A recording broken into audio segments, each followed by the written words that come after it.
Pour la plupart des enfants, parler est tout à fait normal. Il est même parfois difficile de les faire taire. Mais ce n'est pas le cas de tous. Certains d'entre eux souffrent d'un trouble anxieux méconnu qui touche pourtant 7 enfants sur 1000, le mutisme sélectif. Ceux qui en sont atteints ne parviennent à parler que dans certaines circonstances. En Angleterre, Madeleine, 5 ans, fait partie de ces enfants mutiques.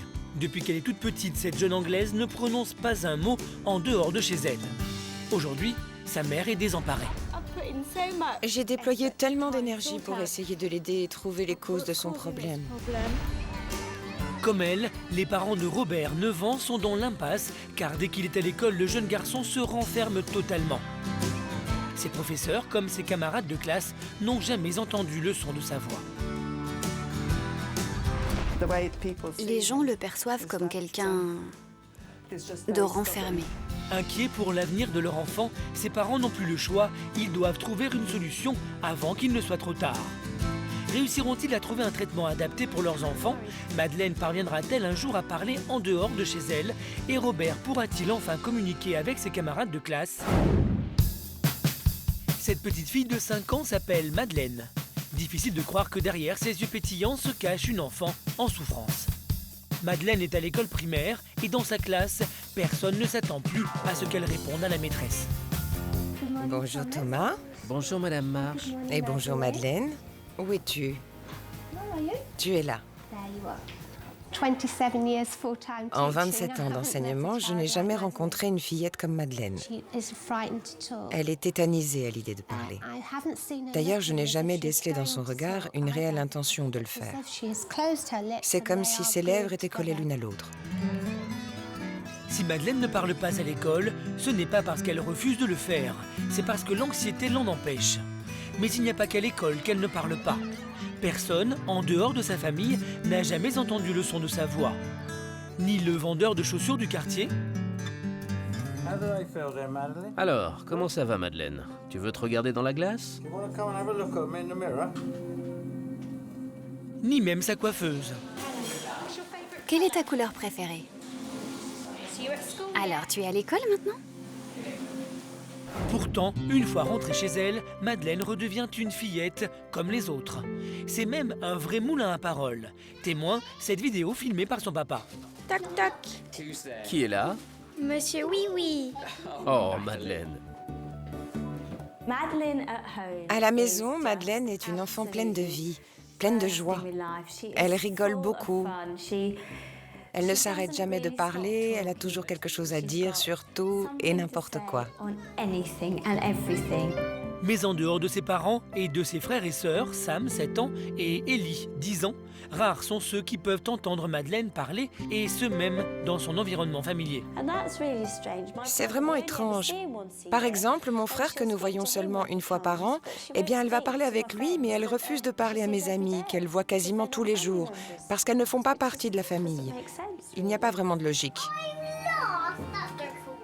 Les silences de Madeleine répondent à des règles complexes que la petite s'est elle-même fixées. Même sa maman s'y perd.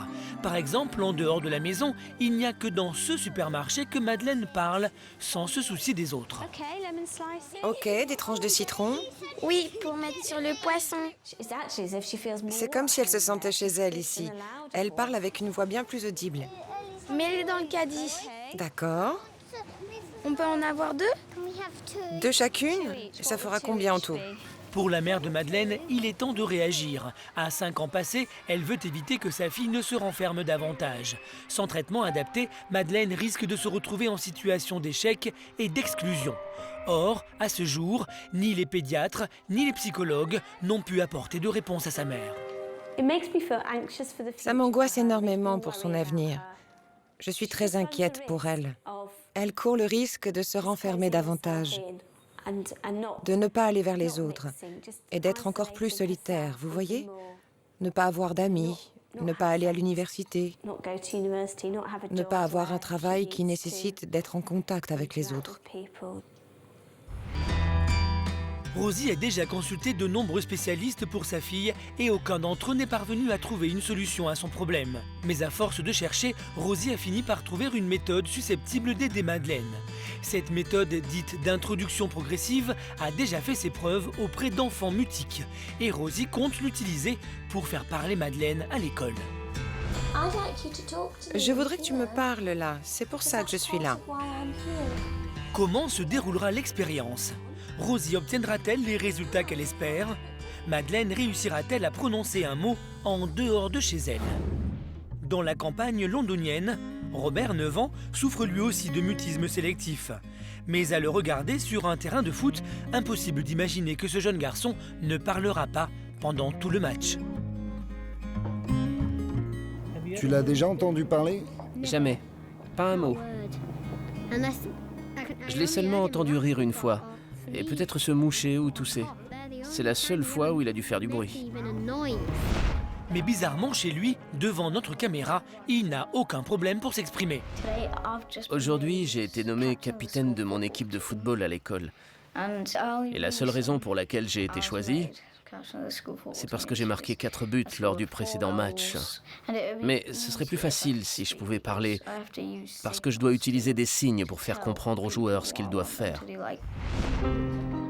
Le blocage de Robert ne se manifeste qu'à l'école, devant ses professeurs, ses camarades de classe. Il est incapable de prononcer un mot. Son père ne sait plus quoi faire. Ça devient un vrai problème. L'école demande une forme de communication et il ne fait pas partie de tout ça. Ce qui inquiète sa mère, c'est que la plupart des gens interprètent mal l'attitude de Robert. Les gens le voient comme quelqu'un de renfermé, qui refuse de communiquer. Mais je ne pense pas que ce soit le cas, parce qu'il ne maîtrise pas son comportement. Je pense que c'est son anxiété qui le contrôle.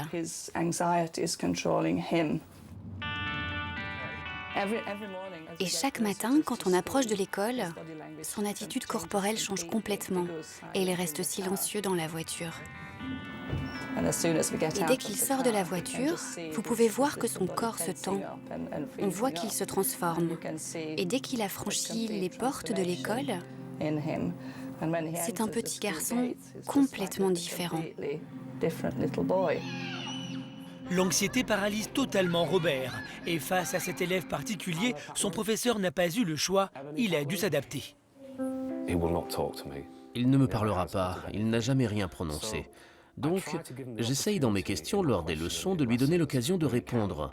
Mais à chaque fois, je dois reformuler et voir s'il utilise sa tête pour, vous savez, répondre oui ou non. Est-ce qu'on peut tracer un trait de 59 ou de 119 cm sur le bout de ce papier? Est-ce qu'on peut? Non. Par quoi peut-on le diviser? Depuis qu'il est à l'école primaire, Robert utilise une ardoise pour répondre aux questions de son professeur. Où penses-tu qu'ils soient allés, Robert? Une idée? Écris où ils peuvent être allés. Vous attendez, il y a un silence, puis le bruit du stylo sur l'ardoise, puis encore un silence. Alors là, forcément, les autres enfants se manifestent. Vous savez, ils veulent répondre, et puis ils le regardent et voient que oui, il a la bonne réponse. Ok, tu as la bonne réponse, laisse-moi regarder. Exact. Mais plus Robert grandit, plus son mutisme l'exclut des autres enfants de son âge. Et son père s'inquiète chaque jour un peu plus pour son avenir. Vous savez, en tant que parent, vous souhaitez une vie bien remplie pour vos enfants. Et moi, je m'inquiète qu'ils ne trouvent pas d'amis, qu'ils ne parviennent pas à être heureux, en fait. Mais jusque-là, toutes les thérapies ont échoué pour apaiser l'anxiété de Robert. Alors aujourd'hui, ses parents envisagent de recourir à un traitement à base d'anxiolytiques dans l'espoir qu'il se libère. Je suis vraiment prête à tenter le tout pour l'aider à se débarrasser de son anxiété. Le médecin acceptera-t-il de recourir à un tel traitement? Cette solution est-elle adaptée au cas de Robert? Peut-elle vraiment l'aider à surmonter l'anxiété qui le bloque? Chez Madeleine, le trouble mutique est devenu bien trop présent. Sa mère doit tenter le tout pour la sortir de son silence. Et pour y parvenir, elle a décidé de tester avec sa fille une nouvelle méthode dite d'introduction progressive. Un procédé qui, elle l'espère, permettra à Madeleine de parler en présence d'autres personnes que ses parents. Rosie a choisi l'école pour tester la méthode, car c'est ici que le blocage de sa fille est le plus handicapant. Madame Petley, l'auxiliaire de l'institutrice, va participer à l'exercice. Voilà ce que nous allons faire aujourd'hui. Maman et Madeleine vont jouer ensemble et Madame Petley va s'installer dans le couloir juste là. Maintenant, veux-tu venir et dire exactement où tu souhaites que Madame Petley s'installe pour que tu te sentes bien, Madeleine? Viens montrer à Madame Petley. Montre-lui. Elle ne va pas venir dans la pièce tant que tu n'es pas prête. Ça y est, Madame Petley est dans le couloir. Ok, Madeleine? Elle ne peut pas t'entendre si on ferme la porte. Madeleine semble tétanisée. Le pari de Rosie s'annonce ambitieux.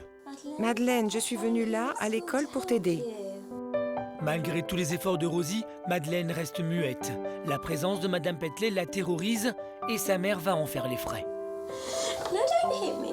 Ne t'énerve pas, ça ne va pas marcher comme ça. Pendant un mois, Rosie va renouveler les essais, mais en vain. Je savais exactement ce que je devais dire à Madeleine. Et je pensais vraiment qu'elle allait finir par me parler, mais ça n'arrivait pas. Et j'étais coincée. La méthode ne fonctionne pas et Rosie commence à perdre espoir. J'ai déployé tellement d'efforts pour essayer de l'aider, pour comprendre les causes de son problème. Vous savez, pourquoi ça n'évolue pas? Pourquoi elle ne parle pas? Pourquoi on n'arrive pas à s'en sortir? Pourquoi tout ce que nous tentons, je veux dire, on a fait des progrès, mais ça met beaucoup de temps. Mais Rosie refuse de baisser les bras, alors pour sortir de l'impasse, elle a décidé de faire appel à une spécialiste. Maggie Johnson, une thérapeute qui travaille depuis 20 ans avec des enfants mutiques, a accepté de lui venir en aide. Bonjour Rosie. Bonjour, entrez. Ta voix sort magnifiquement quand tu es à la maison. Parce que tout est beau, tout est bien et c'est normal. Mais que se passe-t-il pour beaucoup d'enfants quand ils vont dans un endroit qu'ils ne connaissent pas? Ils sont très inquiets. Et tu sais ce qui se passe quand tu es très inquiète? Ta gorge se serre et s'emballe. Et ta voix ne peut plus sortir. Pour commencer, la thérapeute a choisi de reprendre la technique de l'introduction progressive utilisée par la maman. Mais une fois encore, Madeleine refuse de collaborer. La spécialiste va devoir trouver une autre méthode. Alors, plutôt que de chercher à amadouer Madeleine, elle va se concentrer sur sa sœur, Ellie, 10 ans.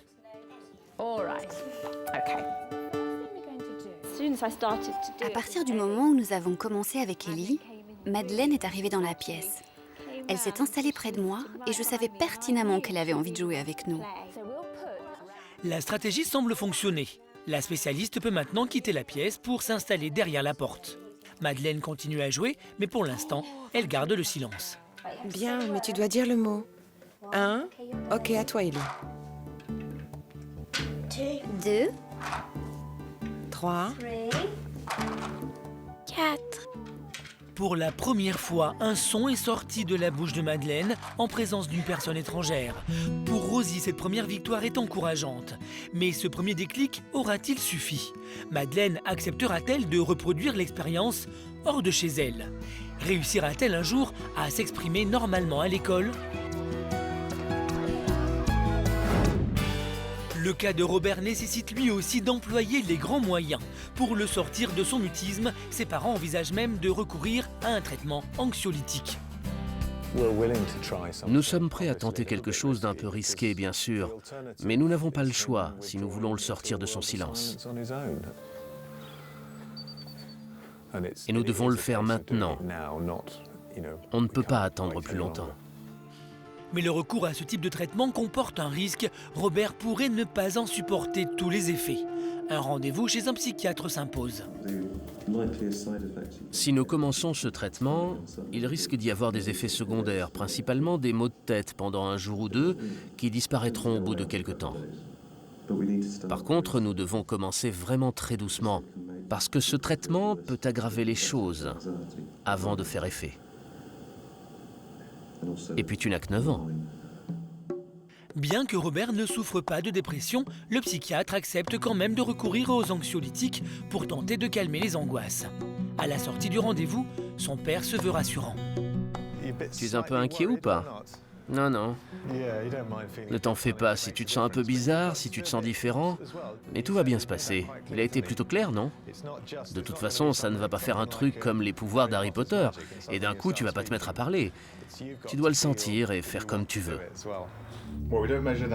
Le nouveau traitement de Robert mettra sans doute plusieurs semaines à agir. Encore faut-il que le garçon en supporte les effets.